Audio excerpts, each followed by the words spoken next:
Bali, ganito yung kulay na shocking color mga Repa Pips. Ang tawag dito is fluorescent na yellow.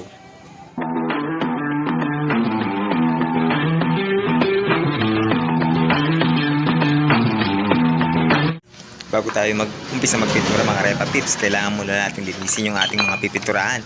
Mas mainam kung tatanggalin natin lahat ng pintura na dating naka-paint dito para siguradong mas kakapit yung ating primer kapag tinanggalan natin to ng mga old paint. At pagkatapos ng sumunod na ginawa ko is niliya ko to ng 120 grit.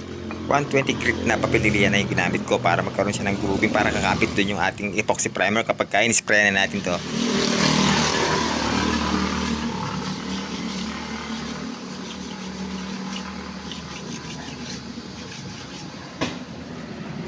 At pagkatapos ko itong malinisan at mapatuyo is ready na to para sa epoxy primer na gagawin natin mga Repa Pips. Papansin nyo is minaskin tape ko pa yung mga naka-open na tornilyo dyan para pagka na-sprayan is hindi yan mahahaluan ng pintura. Bali, naglalaro lang sa 2 full coats yung gagawin natin kapal ng ating epoxy primer dito.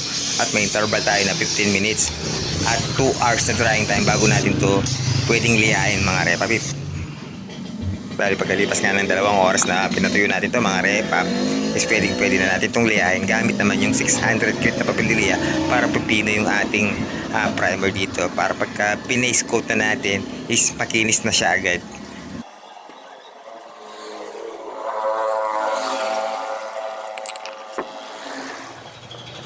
Ito na isa pa sa mga importanteng step dito mga Repa Pips. At bago tayo mag-start mag-fluorescent yellow is need muna natin dito na mag-paste ng kulay puti.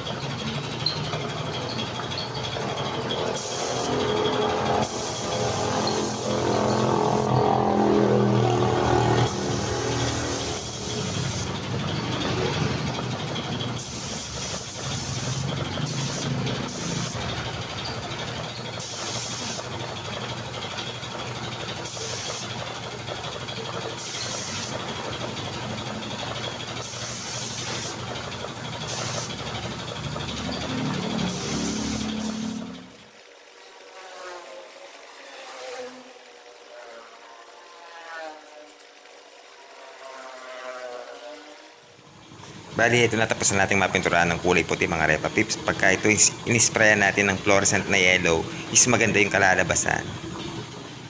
Bali, meron tayo dito yung spray can na fluorescent yellow. Kagaya na sinabi ko kanina, yan no. Fluorescent yellow yan mga Repa Pips. Pero yellow lang yung nakalagay. Pero pansinin nyo is para siyang light green o shocking green yung dating.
Bali, ito na yung sample natin ng fluorescent na yellow mga Repa Pips. Pero hindi pa dyan nagtatapos. Need pa natin to na i-top coat clear. So ngayon, magta-top coat clear muna tayo ng gamit yung urethane mga Repa Pips. Need muna kasi natin na i-top coat to para pumintaw siya lalo. At hindi siya mabilis na mag-fade. Bali, dito nga pala sa top coat clear na ginamit natin is gumamit tayo dito ng Hipik na brand.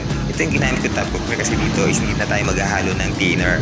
So 4:1 lang kasi yung ratio nito mga Repa Pips. Kaya kung mababasa nyo 4:1 clear. Bali, hindi rin mawawala sa instruction niya mga Repa Pips. Nandito yan sa likod yung kanyang mixing ratio is nakalagay nga is 4:1 A plus B. So may kasama tong ito, hardener siya mga repaps. So yun yung tinatawag na catalyst. So bali magtitimpla na tayo dito ng saktuan lang. Hindi natin ito pwedeng haluan ng minsanan lang mga repaps. Kailangan saktuan lang dahil pagka napasobra yung hinalo natin, hindi na natin yan magagamit pag lumipas mga at least 8 hours. Hindi na natin yan magagamit dahil magje-jelly yan mga repaps. Gawa yun ng ating catalyst o yung tinatawag na hardener. So unti-unti na siyang maninigas nun. Lalo na kinabukasan is mapapansin nyo is matigas na to pagka hindi pa natin to nagamit. Bali, tansyahan na lang tayo dito mga repaps. Imagine na lang natin yung 4 parts ng ating top coat tapos 1 part ng kanyang hardener na ilalagay natin. Tapos wala na tong thinner mga repaps. Rekta na to. Dire-diretso na tayong i-spray sa ating mga project na fluorescent yellow.